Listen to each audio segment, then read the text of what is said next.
Hey guys, it's Judy from Nutrition with Judy.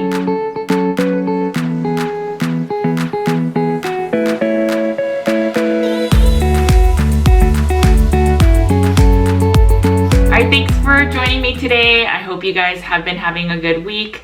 Please make sure to subscribe, please like the video, and hit the bell. This allows me to provide you guys more free content. Alright, so this week I'm very excited. I have with me Dr. Anthony J, and we are going to talk about all things endocrine, hormones, and endocrine disruptors. There is so much good information in this video that I highly recommend you watching the whole thing. All right, let's get right into it. It's Judy from Nutrition with Judy, and today I am very excited. I have Dr. Anthony J with me today, and we are going to talk about all things endocrine system and hormones.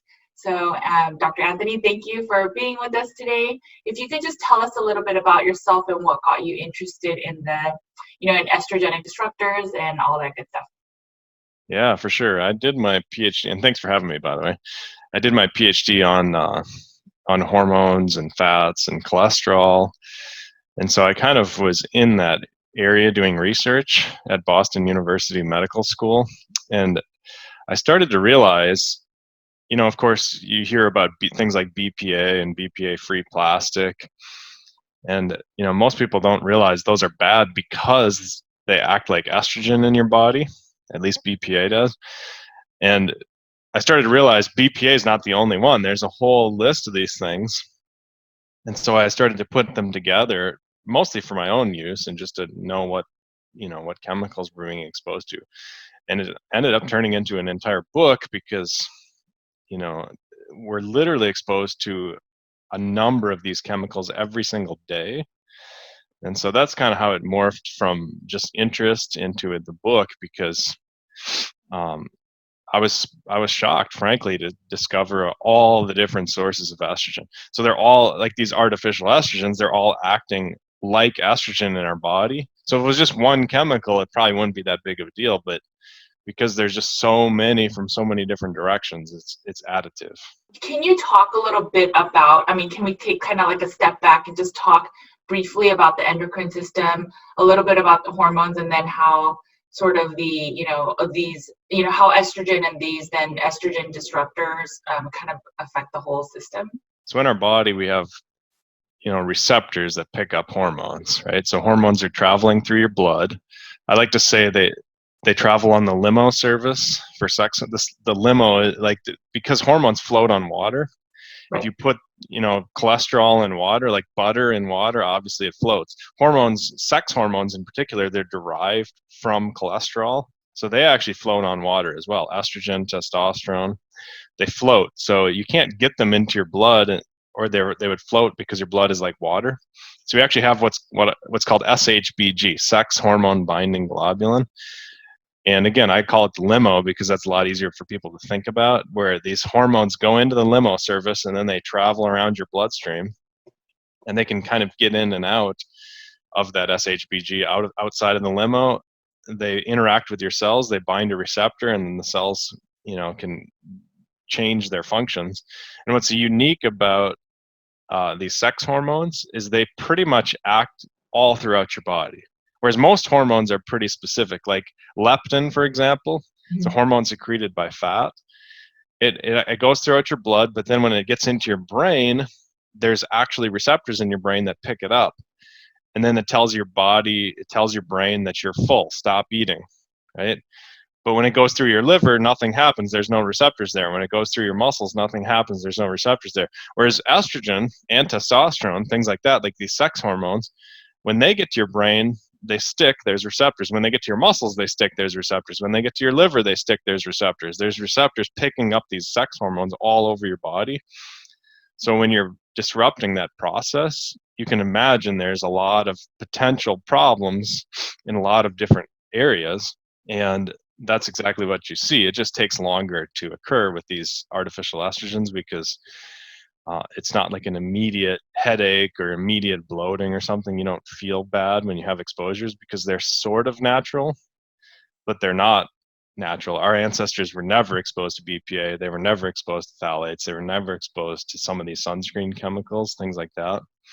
But they're tricking our bodies, so it's obviously a complicated problem, because when scientists study toxicity and how toxic something is, they're generally just looking for something that kills cells, and what kind of a dose it is required to kill cells.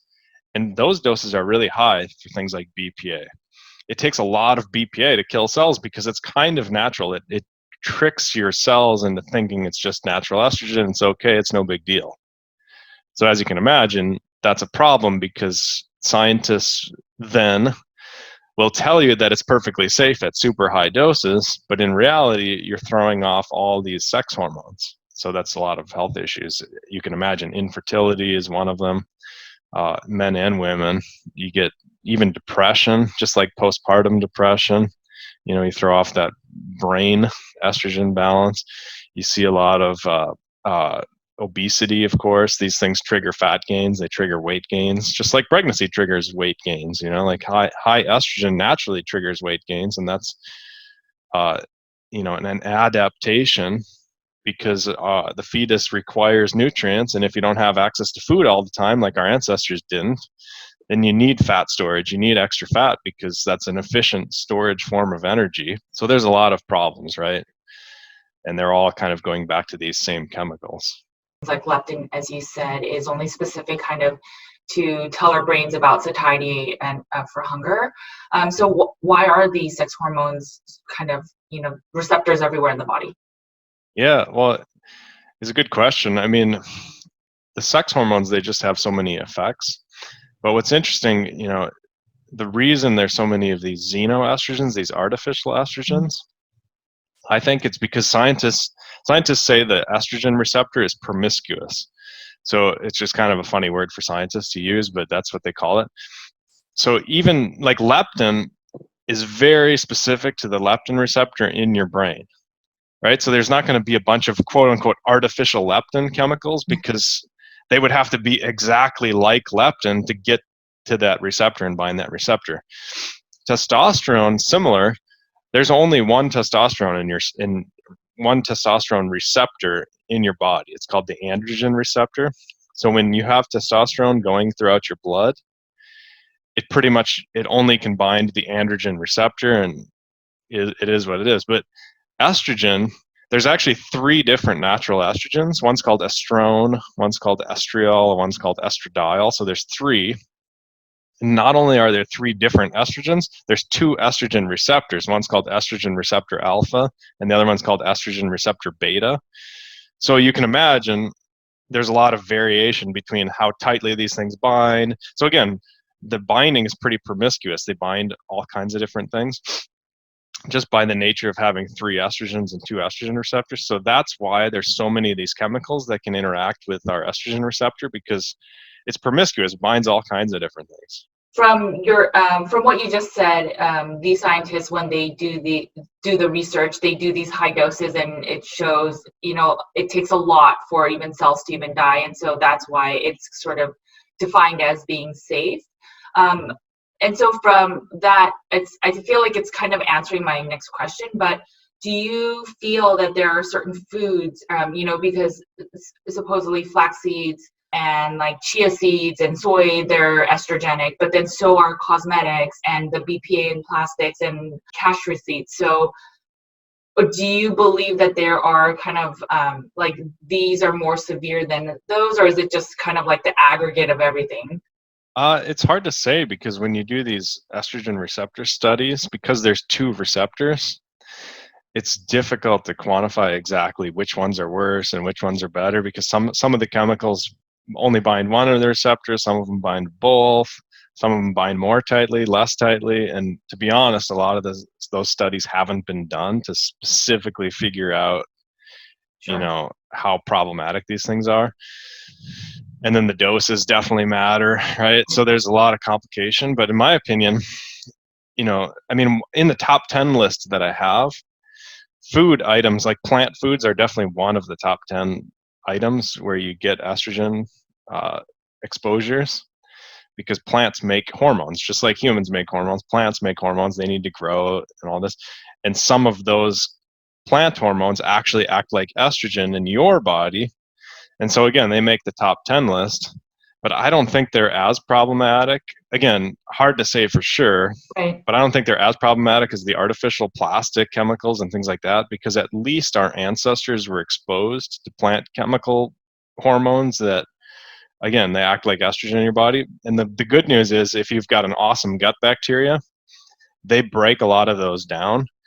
And again, with the plastics, you're not going to have that because the gut bacteria have never seen those chemicals before. They just haven't been throughout the history of humanity. So at least there's hope with the estrogen chemicals in plants. But problem is, like you mentioned, there's already so many sources that oftentimes it's better to just eliminate all of those high sources of estrogen, because you're still going to get some. It's inevitable. I mean, you pretty much can't completely avoid. I mean, even in our vehicles, like that new car smell, that's estrogen chemicals. They put, number one, they have plastics in the cars, of course, but then also they put these UV protectants. They actually basically put sunscreen into the plastic material, and that gives off that estrogen smell. And that new car smell, it is estrogen. It is like estrogen. And I think, ironically, we're actually somewhat attracted to that smell because, it triggers something in our brains. But Right. I mean, everyone likes the new car smell, so that's pretty funny. But it's problematic. Even though we like it, it's twisted, right? What do you think about exogenous hormone creams and, just the whole HRT, hormone replacement therapy? I'm a fan in certain situations. Obviously, you have to be pretty tuned into what's going on in your body, and it's different for different people. And, I in particular, testosterone for men has been really beneficial, because when you have these artificial estrogens constantly hammering your body, it causes a lot of chronic low testosterone in women as well. And then in women, oftentimes it's harder to predict what's going to happen with the estrogen, because sometimes your body thinks it's got really high estrogen, so you get low estrogen. Sometimes your body tries to compensate by making more estrogen, and it's hard to predict how that's going to pan out. And then sometimes you need progesterone to balance it out. But I'm a fan in general, as long as people do it in like a real precise way. They're tracking their blood work, all that. And it oftentimes just, I've seen a lot of testimonials where people just remove all these estrogen chemicals that I write about in my book, and then within about 6 weeks, their testosterone will double. Oh, wow. So most of the time, I would just recommend people at least eliminate the artificial estrogens first and see what happens to their hormones, and then consider the hormone replacement. Because if you're just putting in these chemicals into your body and then you're adding hormone replacement on top of that, but you keep putting these chemicals into your body, it's not really going to fix the root cause. Like an example of that is heavy metals. Sometimes people are exposed to heavy metals, and that lowers their testosterone, so you get a lot of mercury or something.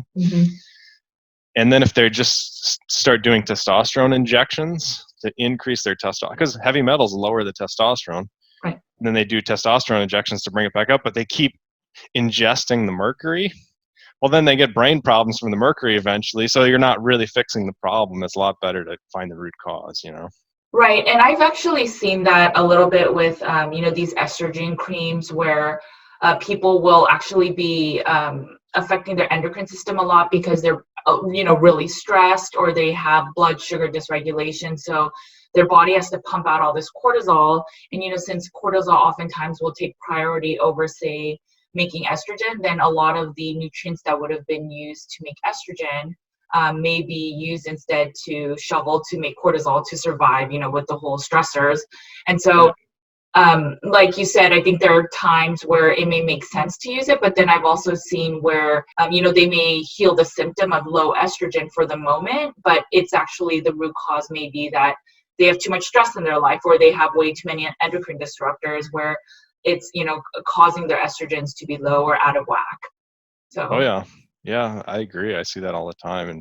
And the tricky thing with stress is there's different kinds of stress. Like sometimes stress is beneficial to get you motivated to do things, but there's positive stress, but then there's negative stress. Most people in America, at least, are exposed to more of these negative stresses, and so it's complicated because sometimes when you look at the scientific research in the area of stress and hormones, it gets really confusing because the scientists aren't distinguishing whether a stressor is good or bad. Oh, right. Because again, like sometimes, like if when you're playing a sport, Yes. you get a little bit stressed, but it's probably a good kind of stress because you're having fun, and that stress motivates you to swing faster if you're playing baseball, or who knows, right? Like there's certain types of stressors that they enhance your memory. Like if you're Right. stressed out a little bit, you actually have a higher memory recall. So again, it's complicated there too, but I agree in general.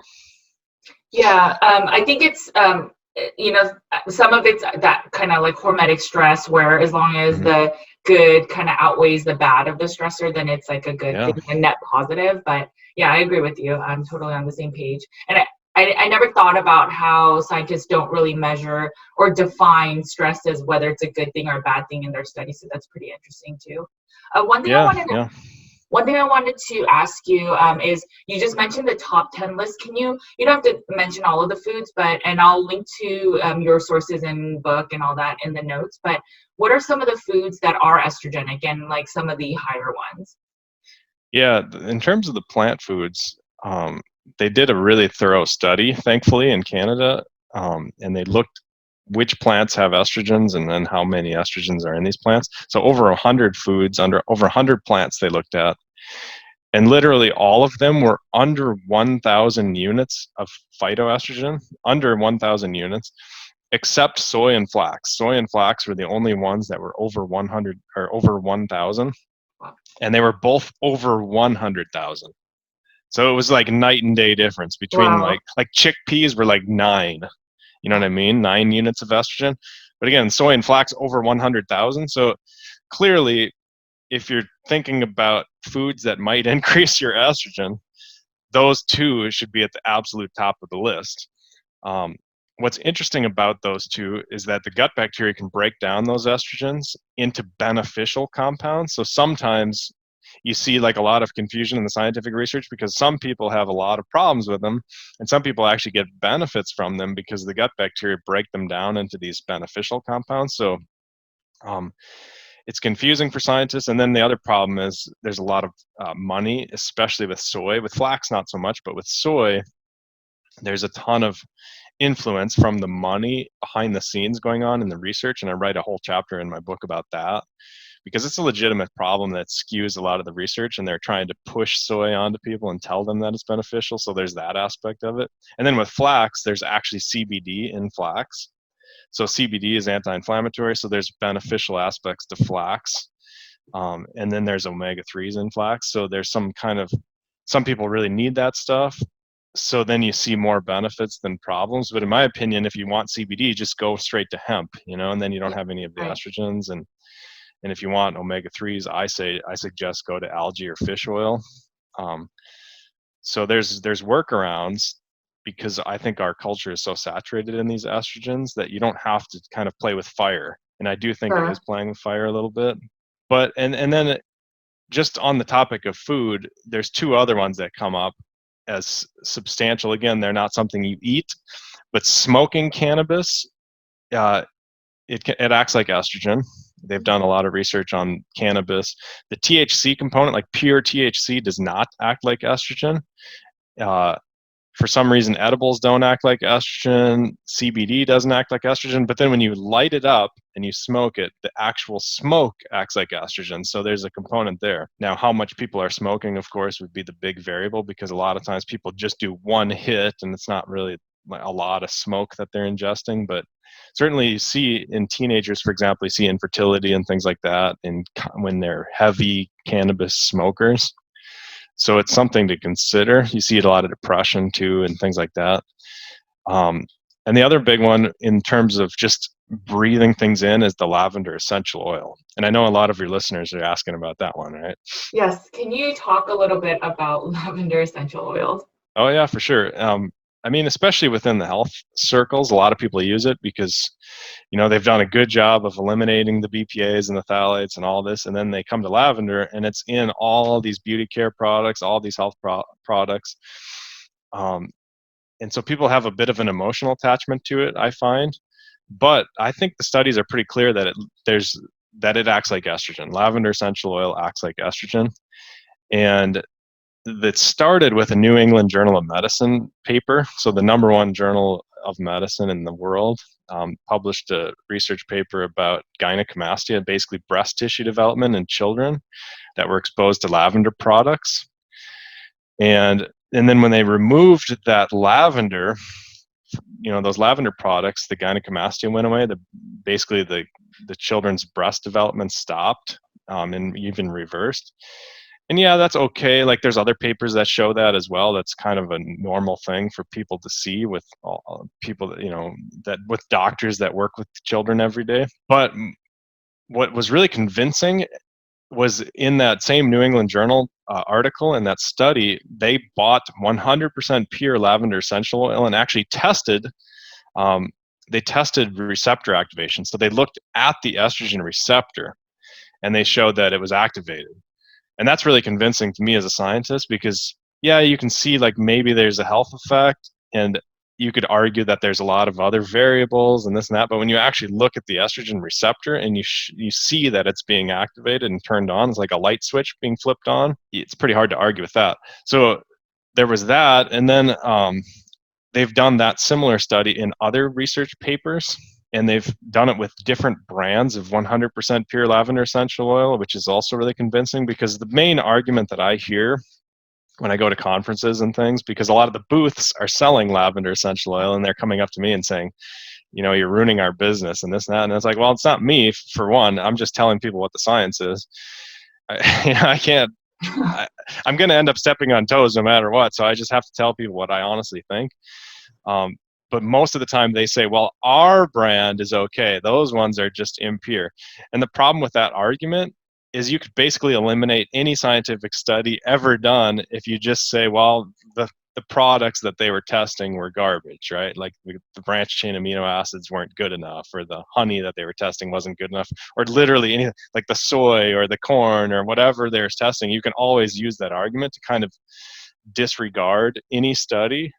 But it's not a very honest way to do science. I think the best thing you can do is use the research that you have. And if you think your product doesn't have any estrogen effects, well, then prove it. Then the burden of proof, I think, is on those companies, right, to use their really good products. And I do think they're good. I have essential oils in my cupboard here. I put them in I have one of those CO2 infusers, okay, and then I make like soda, but it's not really soda because I just put stevia and different citrus essential oils and things like that in there. And so basically make soda without all the garbage. And right. so I use essential oils for different things, but I think but I stay away from lavender. Okay, so just to clarify for everybody that has asked me this question multiple times, so any essential oil, lavender essential oil that's even therapeutic grade, even the highest quality, the studies show that in isolation, when you're looking at the specific receptor, they do get stimulated. And so, okay. Yeah, and there's other studies too that aren't even published that I've seen. So sometimes it's challenging as an insider, as a scientist, because you talk to scientists about this stuff and they're doing research studies, and these things take years and years, and it's not always readily accessible to the public. But again, you're definitely going to activate some estrogen receptors, and there's an argument to be made maybe post-menopause that's beneficial, but I think that's a complicated argument. We can get into like when you might want to pull the trigger on increasing your estrogens. But before that, the one of the interesting things about lavender is it's anti-inflammatory. So it has a beneficial property. So most people, when they see benefits or they feel benefits from lavender essential oil, it's because of that anti-inflammatory property. So they're increasing their estrogen, but they're also decreasing their inflammation. And so they feel better immediately. Right. But I think the long-term risk is still there. And I think there's other ways that you can decrease inflammation without increasing your estrogen, kind of like omega-3s and the flax argument and CBD. I think there's better sources of CBD, better sources of omega-3s, and there's better ways to decrease inflammation than lavender, because, again, you're playing with fire in that situation too. Yeah, it's really interesting because a lot of the flaxseed oils, flaxseed itself is very volatile. So if as soon as you find the ground or the flaxseed meal, there's a high chance it's even oxidized. So there's even something different, right? Other issues with flaxseed. So it's interesting, like you're saying, you can get the benefits of flaxseed from other foods. Turmeric is another example, right? So it's known for its anti-inflammatory properties, but it's one of the highest kind of powders in oxalates, which, you know, has other issues in the body. When these plant, I guess, foods and products have immediate benefits, we think, okay, it's good, but we don't think about the long-term effects of other damages it can potentially cause in the body. And then it's funny because we'll keep using the same product, but it actually may be the product itself that's causing some of the problems. You know how we were able to quantify like the soy and the flaxseed. How is lavender in that kind of realm of ranges? Yeah, it's a good question. I mean, it's challenging because they didn't put it up against the regular food items because people don't eat it. But it's pretty strong. I mean, what they did in the study in the New England Journal is they compared it to estradiol, and it was very similar. So they just straight up compared it to actual estrogen, and they showed that it's you know, it's really close. I mean, I can't remember the exact numbers, but the strength is very similar. So it's pretty strong.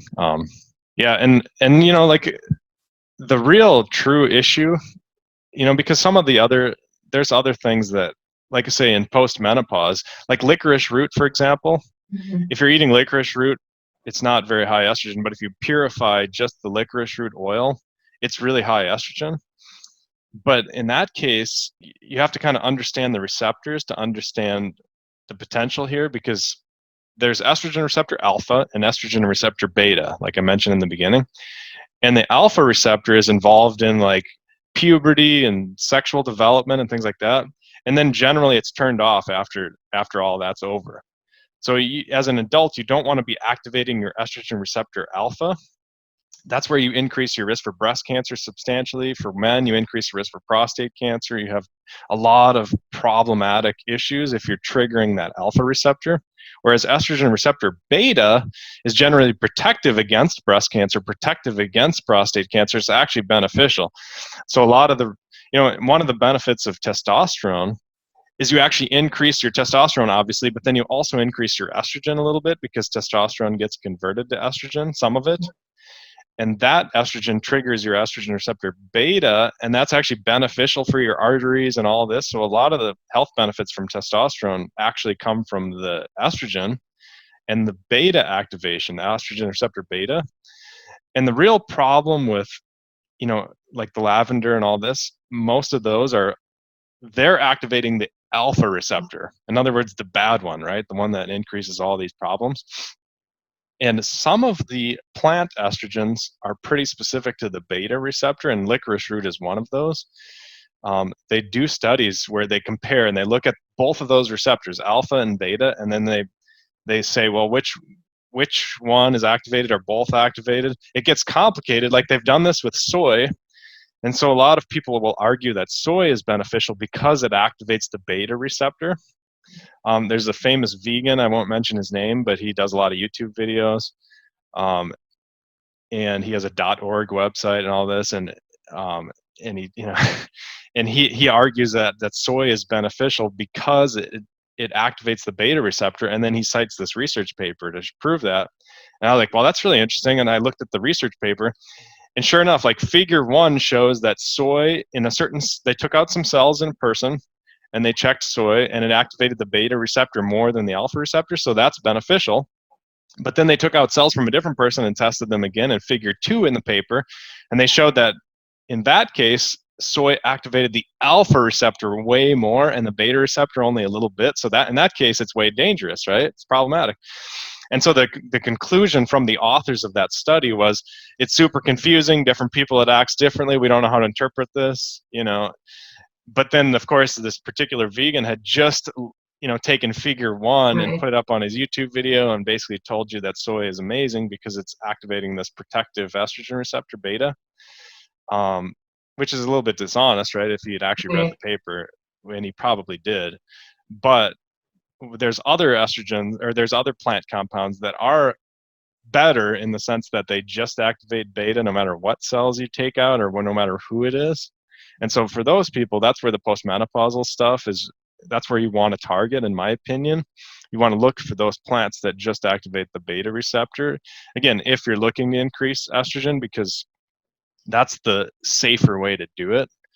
And most of the time when they're trying to develop drugs that are for postmenopausal women, again, they're looking just for beta activation, but we already have plants that do that. They just don't have patents on those plants, so they're trying to find some artificial thing that they can patent and make a lot of money on. But these things already exist, right? One of them is called Equal, like EQUOL, for example. That's a beta receptor activator. I already mentioned the licorice root. There's another one called apigenin. It's APIGENIN, I think, or EN at the end, apigenin. That's another one I think that's pretty specific to the estrogen receptor beta activation. So there's 3 options. If you're postmenopause, you can at least try those and tinker with those. And I think those are pretty safe. Okay, yeah, that I'll put those in the notes. A quick question about soy. So, soy is in everything, right? It's soybean oil, tofu. There's the soybean paste. There's soy milk. Do you think all of them are bad? Because there's sometimes people will say based on the kind of food, they can have more benefits than less. So, do you have any thoughts on that? Yeah, for sure. That's a really good question, because the fermented products are good, and most people need to recognize that, because in that same study I mentioned when we just started talking about food items and estrogen, they tested over 100 plant foods, and soy was over 100,000 units of estrogen, like I mentioned. Everything else was under 1,000, but the actual fermented soy sauce was minuscule. It was like 100. So soy over 100,000 estrogen, soy sauce, again, if it's actually fermented, which in America, oftentimes that's kind of a question mark, because we use these silly industrial processes that make shortcuts.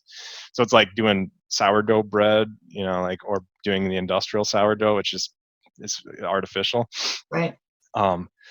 So soy sauce, natto, tempeh, like all these are good because they're actually fermenting. And that's how they do it in Japan, right? So this idea that the Japanese can get away with eating all kinds of soy. Number 1, they don't really eat that much, but number 2, they ferment most of it. And number 3, there's an increasing health problem there because of the industrial food and all this. So, there's going to be, in decades from now, there is going to be a decline in a lot of those parameters.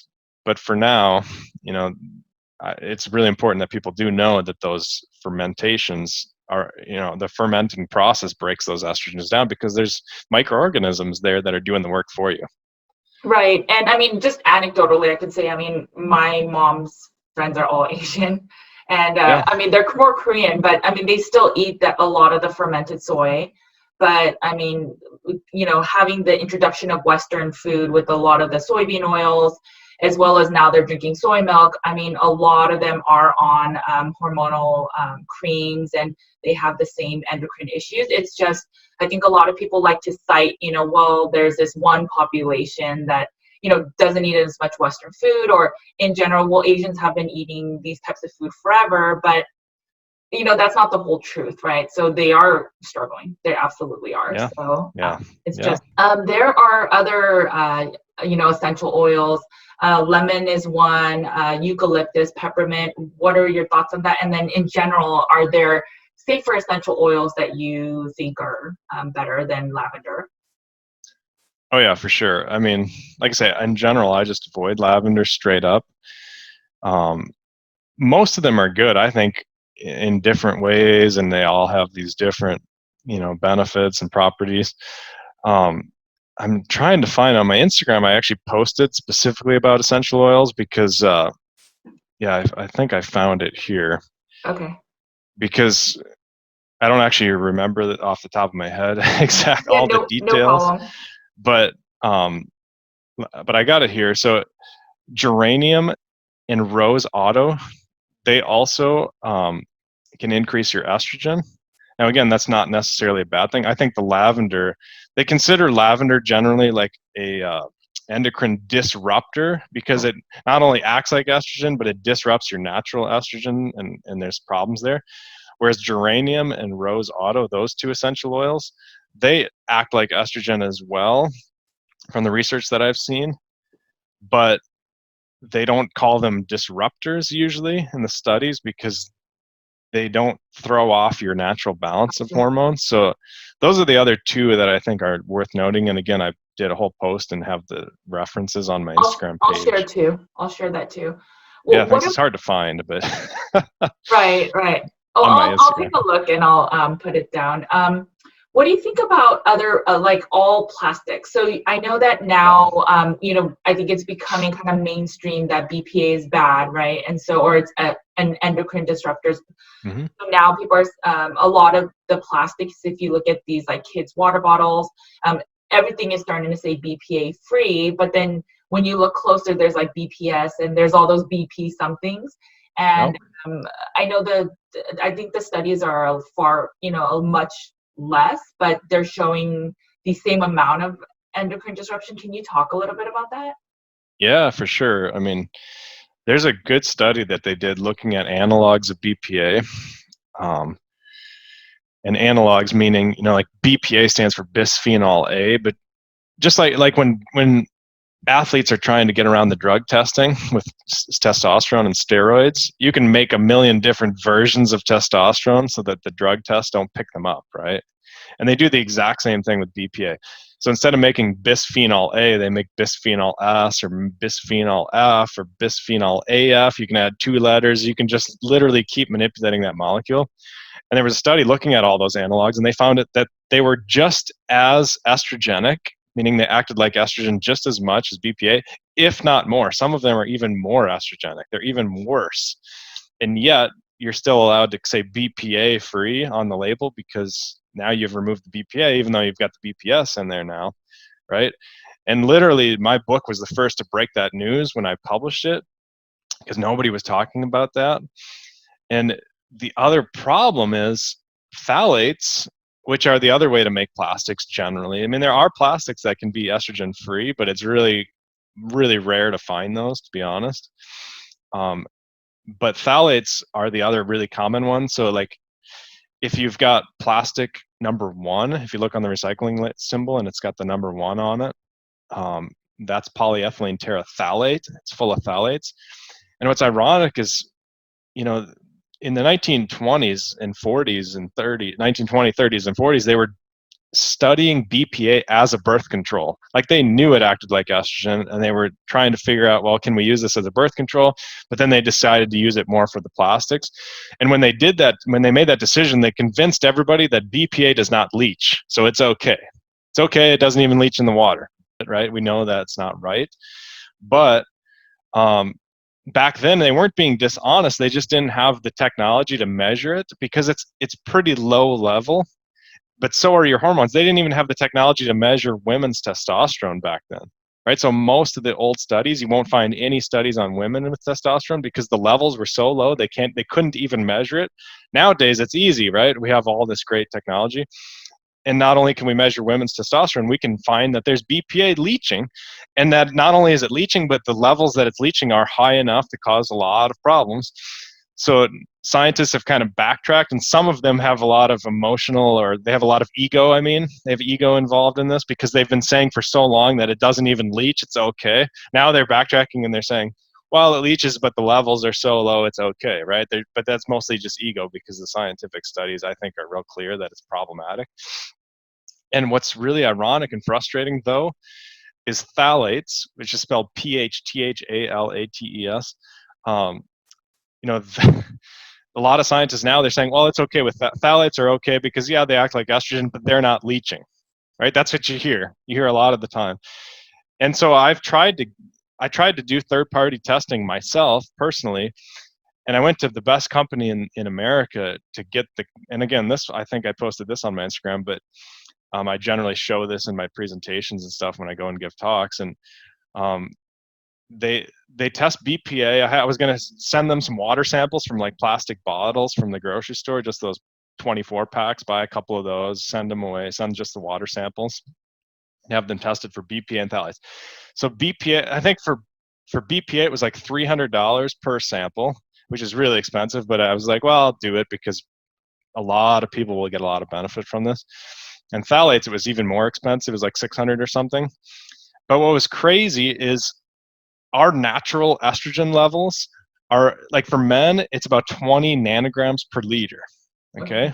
And for women, it's also about 20. It's not that different, but depending on the time of the month, it goes up to about 200 nanograms per liter.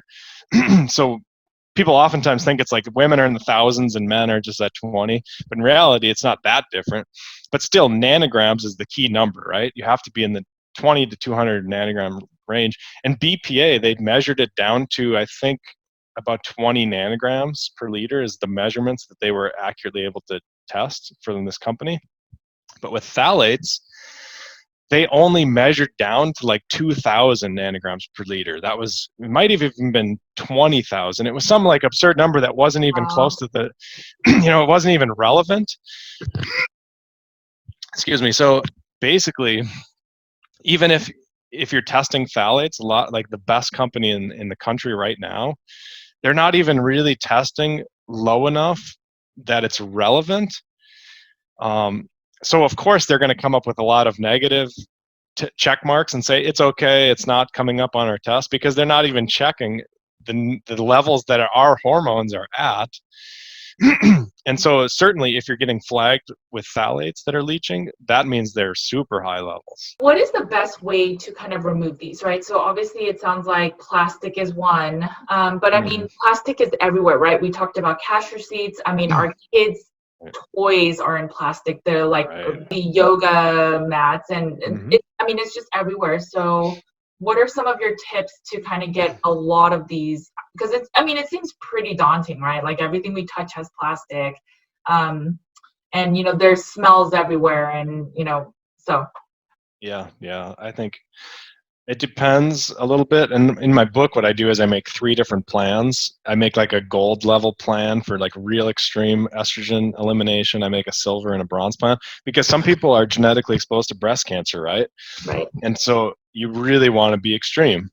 It's worth spending the extra money and being extra precautious, because it's going to cost you a lot in emotional cost and in financial cost if you get breast cancer. And some people are pro athletes and they want to be more extreme or whatever, right? So for like those people, you want to avoid things like linoleum even just on your floors, because that plastic leaches in there. There's, a lot of things like that are a little bit more extreme, but probably worth it. And me personally, I take that approach. It's like if I put in, like I did the tiles on my floor here, myself, I did that. And like when I did that, I obviously didn't want to put linoleum in. It's like, well, since I'm doing the floor anyways, I might as well make the decision to put in tile, because there's not going to be any estrogen leaching, or some like natural hardwood or something that's polyurethane sealed, and that's okay. There's no estrogen in polyurethane. But for the most part, I think the big ones are the food storage units, particularly if you're storing oil or liquid. Oil is the worst, right? Because oil leaches. Remember, these estrogens float on water, so they prefer oily environments, right? So if you've got oil like canola oil in plastic, there's going to be a ton of leaching. And a lot of these animal studies that they do on these oils, they're using plastic containers. They literally, I do animal studies. Like right now, I've got a bunch of rats at the Mayo Clinic that I'm researching. They'll have like a bucket of oil in like plastic bags, like with the olive oil in it and stuff, and then they'll say like olive oil is not healthy because we found some fertility issues or whatever, and they blame the oil.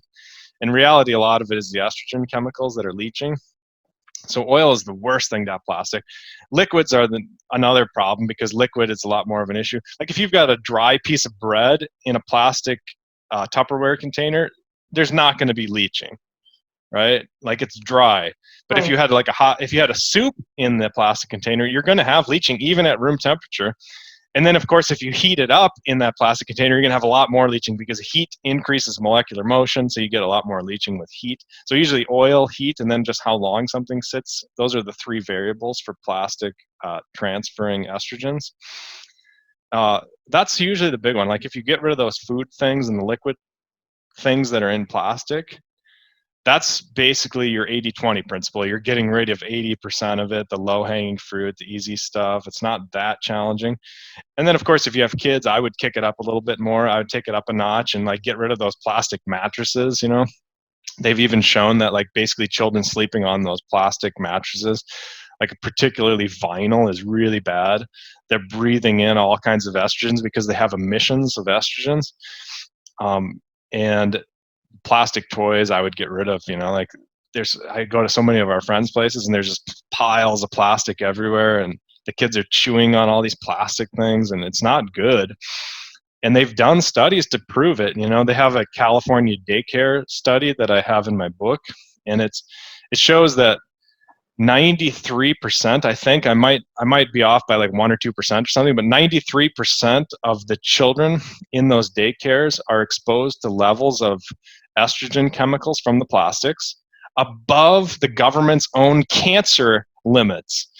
And those cancer limits are ridiculously high. So and that's just literally from breathing in the air. It's not even from like direct chewing on the toys and all that kind of stuff.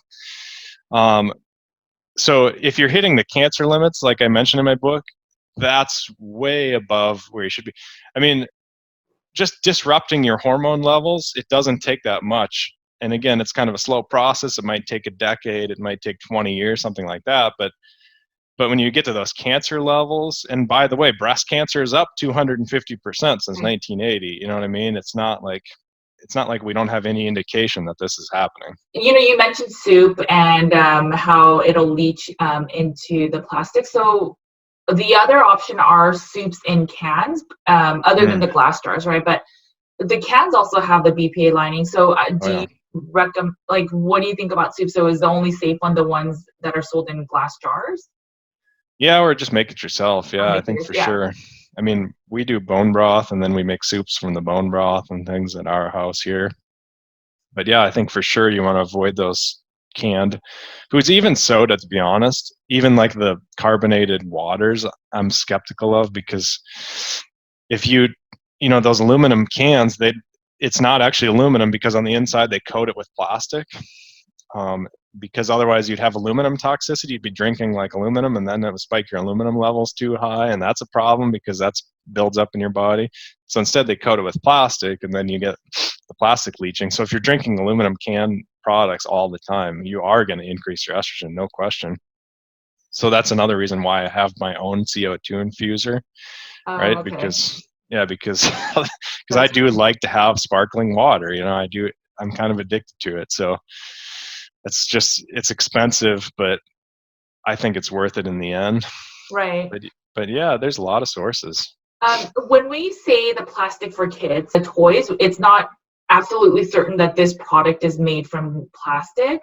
Can you give a few examples of kid toys?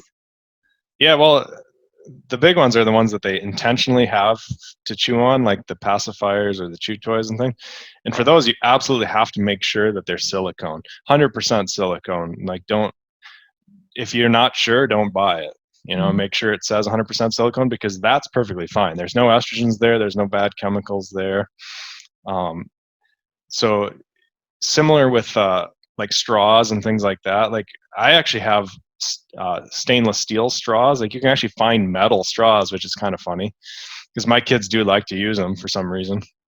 But we also had when we had really small ones. I have 4 kids, and they're like 3, 5, 7, 9, something like that is the ages. But when they were littler, you can buy stainless steel children's like bottles and things, and then they have like little straws that are all silicone and little nipples that are all silicone, all kinds of stuff like that. I have the stuff on my AJ Consulting website, by the way, too.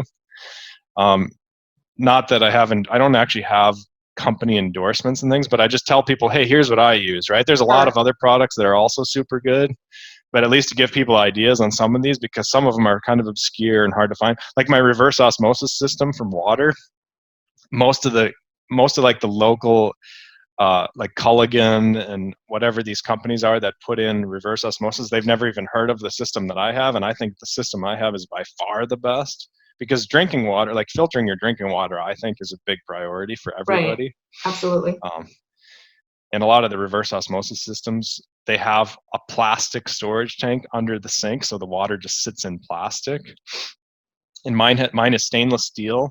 The whole unit's stainless, and it's got a pump on it, so it pumps the water. So there's no storage system where the water's just sitting.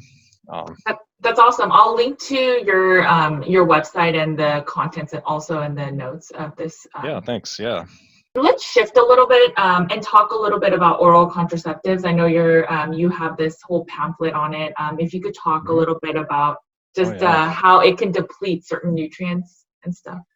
Well, I mean, it acts like estrogen, right? I mean, no question. They designed these contraceptives specifically to act like estrogen. I mean, EE2 is the classic one. It's called ethinyl estradiol.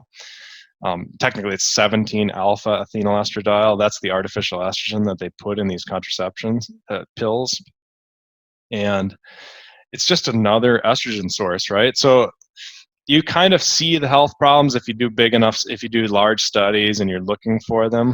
Like, for example, like suicide rates increase in contraception users when they looked at hundreds of thousands of people. And that's a way to quantify depression. It's hard to quantify depression because people lie. If you ask them if they're depressed, they usually say no, even if they are depressed. So you have to look at things like that. I mean, I go into all these details in my book because a lot of the doctors, they'll tell you that the contraception is beneficial because it protects against ovarian cancer. But the problem is that protection is only like 0.5%. It's like a real tiny amount of protection. I mean, it's there, it's real, but it increases your risk for other types of cancer like 2%. You know what I mean? So like you get this little tiny benefit and then you get this larger, 2 or 3-fold larger risk. And all the doctors will tell you is about that beneficial thing because they're told to tell people that. That's how they're trained by these drug companies and things, and all the pamphlets that they get are all pushing it because they're making billions of dollars on these products. But at the end of the day, I'm not a fan of birth control pills. I think there's something called FAM, fertility awareness method, FAM. That's a lot better. It's natural. There's no chemicals. Something like that is a lot better approach. And again, if you're doing a good job of eliminating all the other estrogens, that's something to consider, And the thing that most people don't realize about birth control is there's a lot in the drinking water. And that's a big focus in my book too, because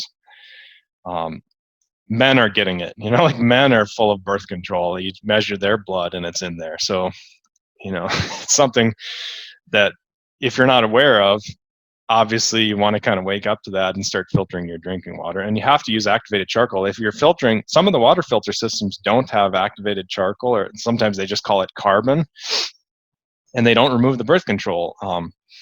So you have to have like a filter unit. And my reverse osmosis, by the way, to use that as another example, it has like a cotton filter to remove the big particles like iron, but then the next stage, the next tube that the filter is in, it's an activated charcoal filter, and then the next one is reverse osmosis, and then the fourth one and the final one is a remineralizer, so it puts magnesium back into it and calcium and things. But it's important to have that activated charcoal stage. And by the way, like the Berkey filter, that's a big giant thing of activated charcoal, so it gets all that junk out of there. I like your water filter because I've been looking for water filters for the longest time because I have 2 young boys and, all the concerns about water. Mm-hmm. And my biggest gripe with these reverse osmosis was that the water was just sitting. And so I didn't realize there was a pump because then there's the concern of possible mold, right? Yep. And so, I really want to look into. Yes. Yeah, it's common. Like the bacteria too, like they breed inside those tanks. And I guess it's a legitimate concern. And so the companies now, they're trying to develop like ultraviolet, like lights inside those tanks and stuff. But then you literally are releasing more estrogen because UV causes more estrogen to leach out. And mine is super simple. Like I installed it myself. The complicated part was I have quartz countertop and I had to drill a hole into it to put, because I didn't have any spigot on my countertop. I just had the sink faucet. Right, right. So I had to put in an entirely new thing. And if people are willing to do that, that's definitely a great way to do it. The trick is to use a diamond tipped hole saw instead of like a carbide hole saw, if you ever do it, by the way, because it just burns right through that quartz really easy. It's not as hard as it sounds, but it's something you would want to watch YouTube videos. Because what I did is I took like a board and I drilled a hole in it, and I used that as a template to stay within that hole when I drilled. Right. Because you have to drill a hole through a quartz, and that's really like a daunting thing, right? Because if you crack your countertop, then you're in big That's trouble. very expensive. Yeah, so that's something to consider. But I love So what about the water for the rest of your house? Yeah, it's tricky because I have a whole house filter, and okay. it's activated charcoal, and it's a big stainless steel thing. But the reason I say it's tricky is because they don't sell that one anymore. Oh, I see. And so it's super unfortunate because the one I have I really like. They sell the filters, but they don't sell the actual unit, like the stainless steel part. So for that, I mean, I think in general that's pretty extreme, and I don't necessarily think everybody should do that, but it depends on where you live. There's a website called EWG, and you can look at literally how many contaminants above the EPA's own recommended limits and stuff are in your own water in your town. And Rochester, Minnesota is terrible. Like most towns have like one or two, that are above the EPA's limits, and that's bad, right? I mean, that's not good. Because anytime you get above the EPA's limits, that's really bad, because like European standards are a lot higher than American, and we're already above American standards in a lot of these contaminants. But where I live, there's like 7 chemicals that are above the EPA's limits, and you can smell it. It's terrible.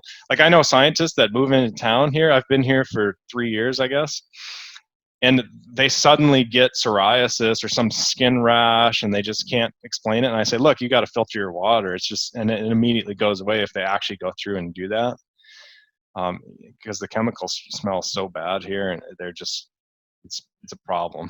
Right. I mean, I completely believe that. I know that most people have the Berkeys, or, the just for the kitchen top, and then they may have a filter on their shower head. But, having young boys, I'm much more mindful, right? So because they'll always do bubble baths, and I mean, that's not the shower head, that's the faucet. And then when they brush their teeth, when we do laundry. And so I'm thinking of all these other areas. And so ultimately, I would love to get an entire house, but I haven't found something that is like, okay, I'm willing to spend a lot of money on. Yeah, it's expensive.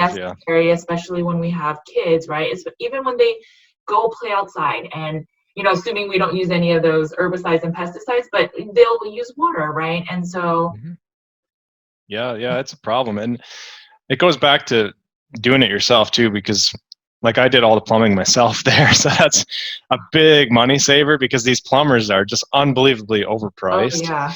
And if you can do it yourself, it's super easy. I actually increased the size of my pipe.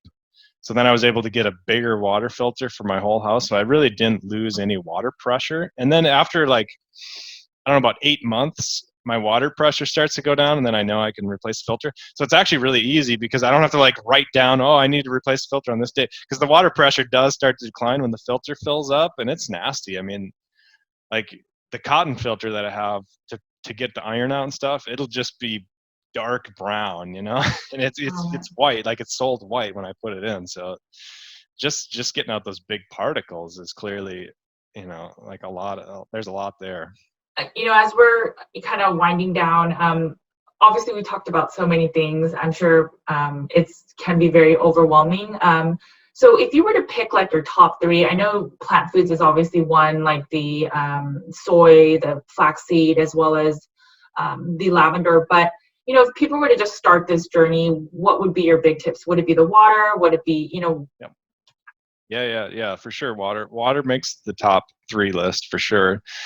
Like you got to filter your drinking water. That's a priority.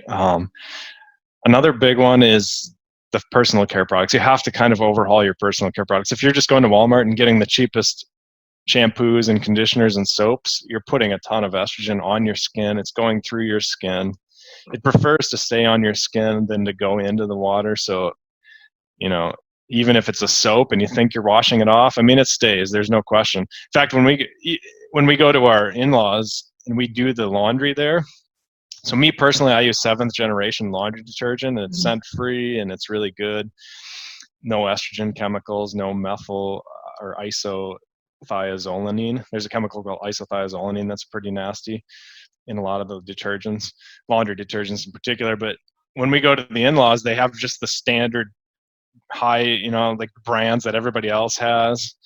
And we, end up doing our laundry once in a while. And then when we take it home, it literally takes like 2 or 3 weeks to get all those fragrances out of the clothes. So it's clinging to the clothing. And so I would probably prioritize that one too, like the laundry detergent, the personal care products, kind of lump them together, and then just getting the plastics out of your foods and waters. It's the really big low-hanging fruit. Okay, and then you already mentioned environmental working group, the EWG. So they have those kind of like personal care apps where they rate products. Would you say that and I use it, but I didn't think about it from an estrogenic perspective. I know that there are products that they have the EWG verified symbol, but they're lavender products. Yep. So do you know if their app considers estrogenic? Because I know they. Oh, they do. They do. Oh, they do. Okay. They do with the parabens and the phthalates I've seen. Right. But yeah, you're right. Not the lavender. So I would just independently look and smell for lavender. But beyond that, they're really good. I feel like, nobody's perfect, right? There's always going to be disagreements and this and that. But no, I love EWG. But yeah. I do too. Yep. No, but they'll flag parabens and phthalates, and it's crazy to me that they put phthalates in. So parabens kind of make sense, right? Because it's a preservative. They even put parabens in food sometimes. Like go to the store and look at the corn tortillas and look on the ingredients. You'll literally find methylparaben, propylparaben, butylparaben. You'll find all these parabens, and those are acting like estrogen too, and people are eating those. You're going gluten-free and you're trying to avoid gluten, and then all of a sudden you get these corn tortillas and they're full of parabens. But then phthalates, it's crazy, right? Because that's literally just a petroleum product that's used in manufacturing plastic, but they put them in the personal care products because it's a cheap filler, Right. It's ridiculous that they have stuff like that in the products, but it's there. Yeah, well, EWG flags them. EWG flags them. Okay, right. Mm-hmm. Okay. No, it's really helpful because I think a lot of people, BPA is harmful, but I don't think they know the details as eloquently as you said, and same with the phthalates and the other ingredients. So this is really helpful. I think EWG is a great source. I use that because a lot of people ask me, what's your personal care? I don't think it matters what I personally use, whether it's the deodorants with aluminums or the other toxins. You can go to EWG and they have a list of all these different ones. So, I don't think it has to be product specific. I think you can kind of do your own shopping that way. And I definitely know that they flag fragrances. It's such an ambiguous thing, that the idea that the United States allows companies just put whatever they want in there and not have to put it on the label because it's supposedly secret, like there's proprietary ingredients. And then what they end up doing, they just put a bunch of garbage in there. Right. And it's just like how they label everything artificial flavors or natural flavors, and you don't really know what that all entails. It's just kind of scary. Well, thank you so much for your time. One last question I had is, out of curiosity, what does your family eat? So your kids, what do you eat generally? Oh man. Well, I'm in kind of a strange situation because I'm a deer hunter. I'm a hunter. Oh, okay. So I've done a lot of hunting, and like this, and my in-laws, they actually live in a zone in Minnesota where you can shoot unlimited deer with the bow and arrow. Wow. With a gun, you're not allowed to gun hunt, but it's a zone that the deer are so overpopulated. There are so much difficulty managing the herds that they just let you shoot. So I literally had 7 deer that I shot this year, and I have 2 chest freezers just full of venison meat. And so there's that, and I butchered myself. And but yeah, just pretty normal stuff. I personally stay away from grains, and then I try and keep the the carbs relatively low. The problem with children's foods these days is just pure carbs. Like you buy those baby food jars and it's like pears, apples, whatever. It's just all 100% carbs if you look on the label. So I try and get away from that paradigm and get them a lot more protein and good fats and things like that. But I'm pretty fortunate because my wife does all the cooking and she's really good at it, and So we do most of the food prep here instead of just Okay. going out and buying things. And when I do go to restaurants, I go to Chipotle for the most part. And, if I'm doing it consistently, which I do pretty regularly, although to be honest, I definitely go out and have a pizza once in a while or whatever. So, Right. that's just me personally. I'm not a professional athlete or anything like that. But yeah, that's how I do it. Yeah, no, that's good. I mean, it's balance, right? I mean, my husband tells me all the time, if we were to take out everything that you say is bad for us, everything is Right. bad for us, so you might as well live in a bubble. And then he's like, Yeah. but wait, you can't live in a bubble because it's probably made out of plastic. So Yeah, it's that's funny. hilarious. Yeah, A glass bubble. right. So you got to make your, you got to find your balance. So, I mean, I think that's great. I think that's great what you're doing. I think the fact that you're making most of your food at home is a big deal, right? Like, I mean, I Yeah. was asking about the soups, which ones are packaged, because I mean, we're in a society where we like convenience. Mhm. But, I think the reality is, like you said, it's the best thing is to make your soup at home, which is, great.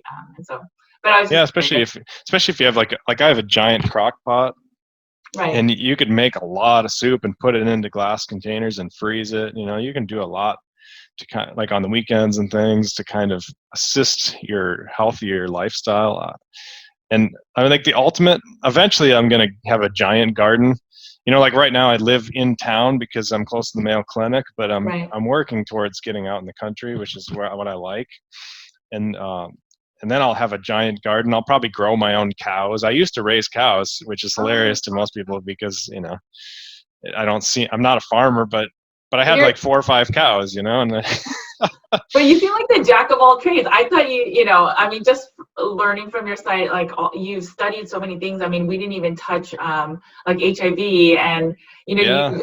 and you you put in your own floor work is amazing. I mean, Yeah. I mean, well, I grew up cool. in the country. I homeschooled, so that's the thing. So I Okay. had a lot more like time and a lot of different interests, and I would just pursue whatever I was interested in. So, and that's what I do with my kids. I homeschool them so we can travel together and stuff. So, like I'm giving a talk in Arizona in about a month, and I'm taking all the kids, and I consider that like part of the education, Oh, absolutely. But I think in a perfect world with food, I would grow my own garden. I would probably raise my own animals. I'd have my own chickens. I wouldn't feed them any soy. I would just let them free range on bugs. Like that would be the absolute ideal, and save a ton of money and just keep shooting deer and things like that and hunting and helping the population stay in check. But obviously that's not realistic for most people, Right. But you can there's a lot of things like just as kind of a closing suggestion for people that are looking for good farmers. There's a group called the Weston A. Price Foundation, and they have a great national network of good farmers. Like I usually speak at their conferences every year, and obviously that's pretty optional to actually go to a conference. But usually, if you just hit them up on Facebook and say, "Hey, where's my local chapter?" they almost always will have one, and it's better than organic. Most of those farmers, they're not just not spraying chemicals and all this. They're actually got their animals out free ranging. They're ethical, they're thoughtful. The actual farmers are going to these conferences because I talk to them all the time. And yeah, the prices vary based on where you are in the country, but it's a great resource because I bought a whole cow from somebody in that group, and it was amazing how cheap it was. I mean, it was basically cheaper than the regular beef that you would get at a store, like corn-fed stuff, and it was so much healthier. So right. I mean, I shared in a cow share, and so I probably got less a quarter of the steer, and I think it was like 5 something a pound for grass-fed, grass-finished. So you're right. I think if you have if you have the freezer space and you kind of plan, it's totally available to you. And I have a lot of people go to Weston A. Price as well to find from the chapter leaders within their city that has all the contacts as well. And I think there's also a site called Eat Wild that also has a list of farms as well. So yeah, I think it's just putting in that effort initially and then finding something that works for you. One last question was, what fat do you add fat to your the venison? Yeah. No. Well, when I make the burger, I have a grinder, so like it's part of the food processor in the background. I don't know if you can see it or not, but it's right there. I have an attachment that goes onto that actually grinds meat, and most people when they when they butcher a deer, they just there's a lot of fat because it's the Oh, fall okay. and they're storing up for winter, and they just throw it all out, or they give it to the birds and they call it suet. Oh, yeah. But I literally will put that right into the burger meat, and it's like 80-20. It's like super fatty, you know, Oh, compared to, okay. you can literally make whatever ratio you want, but the venison I do is really fatty. And I had a hunter one time tell me like, oh, that tastes disgusting. You can't put the fat in there. It'll ruin the flavor. And so what I did is I did an experiment where I did super lean meat, just pure red meat, no fat. And then I did loads of fat, like 40% or something. And I made 2 burgers with it. And of course, the one was super juicy and the other one was super dry, but they didn't taste different. Like you'd think it didn't even taste better or worse. It just tasted exactly the same. One of them was just super dry. So definitely no hindrance in the flavor. My other favorite fats are anything from fruits, like olive oil. Olives are fruits. Coconut is a fruit. Avocado is a fruit. So anything like that. I avoid the seed oils, but I do like the fruit oils. And then you get them all in dark glass jars? Yeah, pretty much. Okay. Well, not dark, but at least glass. Yeah. Okay. Yeah, and I'm not like, you know, I don't eat that many of those oils. I do, when I do keto, I generally do egg yolks, just pure yolks. I throw the whites away and just eat loads of egg yolks and lots of veggies with butter. And I get the grass-fed butter for sure. Right. Okay, well, this has been really helpful. Where can people find you? And I'll again link to everything. Yeah, certainly Instagram. If you just look up my name, but then AJ Consulting Company is my DNA consulting company. So I do genetic consults with people with their 23andMe and things like that, and just try and help them optimally perform, you know, in different ways, their sleep, their brain, their diet, their detox. So yeah, it's all on AJ Consulting Company. Okay. Okay. Well, thank you so much for your time. This has been amazing. And, you know, I think people are going to love this and also hate it. For Thank example, you. with the lavender, but. Oh yeah. Yeah. I'm used to it. Yeah. But I mean, these things need to be brought up because I think people take it too lightly. And, you know, even me, I've traded some, we don't have as much plastic in our foodware, but there are some that we just switched out to BPA free and, you know, they're going to be gone. So. Yeah, it's I think it's important. Thanks for having me. Yeah, thank you so much. We'll talk to you later. Thank you very much. Yep. All right, guys, I know that was very insightful. I hope you guys learned a lot and you guys took some good notes. I will have all the information that Dr. Anthony J was talking about in the show notes. So please make sure to go to his website, get his free resources, as well as download the EWG app and all the other information we were talking about. One thing I wanted to just say before we left is, I know it's a lot of information. It's a lot of, oh my gosh, we need to basically throw out everything in our house. But I would really say, like Dr. Anthony said, take it day by day, take each step, you know, throw out some of the things that are lesser in priority. You know, grab the low-hanging fruits first and then just go that way. It's really about educating yourself and then doing what's best for your family. All right, guys, take care. You guys know the drill. Take care of your bodies. Eat a lot of meat because it is the only place you have to live. All right, I will talk to you guys later. Have a good one. Bye.